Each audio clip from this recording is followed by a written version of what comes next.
In the mystical realm of Arabian Nights, set in the medieval Islamic Golden Age, Baghdad stood proud as imperial capital of the Abbasids. Traders, merchants, and travelers from all across the world were drawn to this open-air bazaar known for importing silk and porcelain from China, spices and dyes from India, rubies and fine cloth from the Turkish lands of Central Asia, honey and furs from Russia and Scandinavia, ivory and gold dust from East Africa. The city's wealth was unmatched, rivaling even the Byzantine capital, Constantinople. Somewhere around bustling marketplace of Baghdad, there lived a quiet old man named Hassan. His nimble fingers could create fabrics shimmering like moonlight, and his loom danced to his beat. Blessed with unmatched beauty, his daughter, Layla, inherited his gift. She possessed the magical ability to spin the finest silk threads. Together they formed an unbreakable bond, a legacy of craftsmanship and love. Layla's eyes held the wisdom of countless threads woven together.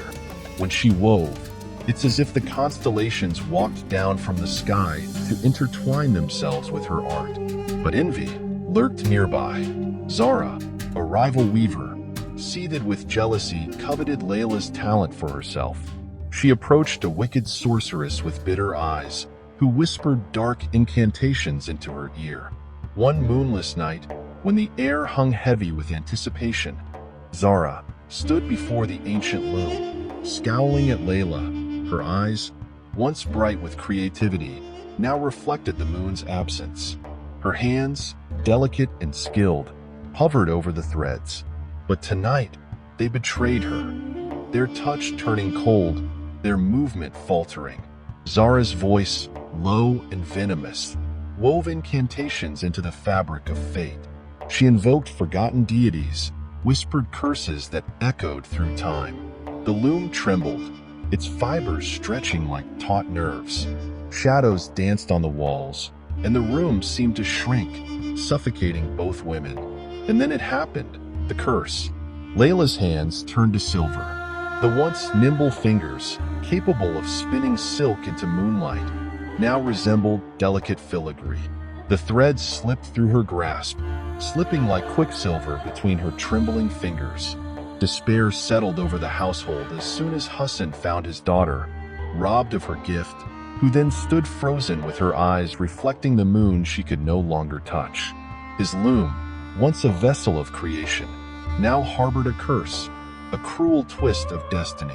Outside, the night remained moonless, a void where magic had soured.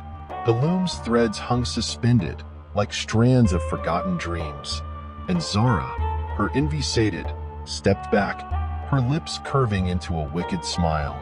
Months rolled by as Hassan's house was now dimly lit, its walls adorned with faded tapestries depicting forgotten legends. His eyes weary from sleepless nights, sat cross-legged on the threadbare rug. Before him lay an ancient tome, the Book of Lost Spells, its leather cover cracked and yellowed. The air smelled of aged parchment and candle wax. The flickering flame casted a veil of shadow on the pages as Hassan traced the intricate symbols with trembling fingers.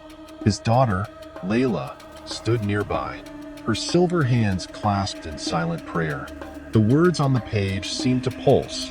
In the heart of the world, atop the treacherous Mount Kaf, blooms the golden lotus. Its petals, kissed by moonlight and dew, hold the power to undo any enchantment. But the path to the summit is perilous, a labyrinth of icy winds, sheer cliffs, and ancient guardians. Layla listened, her eyes wide. The curse had stolen her gift, the loom now silent, its threads frozen. She longed to feel silk slip through her fingers once more, to weave moonlight into fabric. Determination etched on her face. She would climb Mount Kaf, guided by moonbeams and hope. Outside, the moon hung low, casting a silvery glow over the treacherous slopes of Mount Kaf. Its peaks, shrouded in mist, seemed to pierce the heavens. Layla, her heart resolute, tightened the straps of her worn leather boots. Guided by a talking nightingale, a creature with feathers like midnight velvet, Layla stepped onto the rocky path, The air grew thin, and the wind howled, tugging at her cloak. The nightingale's song echoed, weaving a melody of courage and persistence. The ascent was no mere climb. Storms raged, icy winds that threatened to sweep her away. Layla clung to the jagged rocks, her silver hands numbing with cold. A giant serpent with scales of moonstone slithered across her path, its eyes reflecting a malevolent glare, but disappeared the very next moment the nightingale whispered ancient words. The higher Layla climbed, more ragged her breath became. The nightingale perched on her shoulder, its eyes like twin stars warning her of illusions, the mountain's tricks to deter seekers. Layla pressed on, with her unyielding resolve. And then, at the summit, she beheld it, the golden lotus. Its petals, ablaze with sunlight, seemed to hold eternity. She reached out, her silver fingers trembling. As she was about to pluck the flower, the sorceress wove a riddle into the curse, a cruel twist of fate.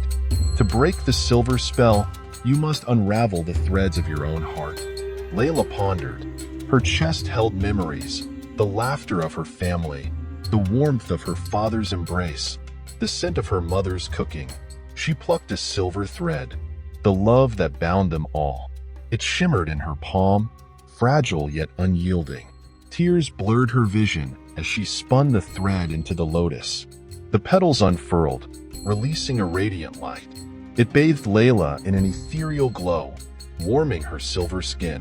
She gasped as the curse unraveled, and her hands returned to flesh. And then, as she returned to her family, she found her father, standing at the threshold. His eyes widened, tears glistening. Beside him, Layla's mother clutched her heart, her silver-handed daughter now restored. Her family embraced her, their touch warm, their laughter echoing through the room. The room, once shrouded in silver despair, now bathed in golden light. Layla's hands, once frozen, pulsed with life. She stood before the loom, the same loom that had betrayed her, now awaiting redemption. As she wove, her fingers moved with purpose, spinning not just fabric but stories, tales of bravery, sacrifice, and love.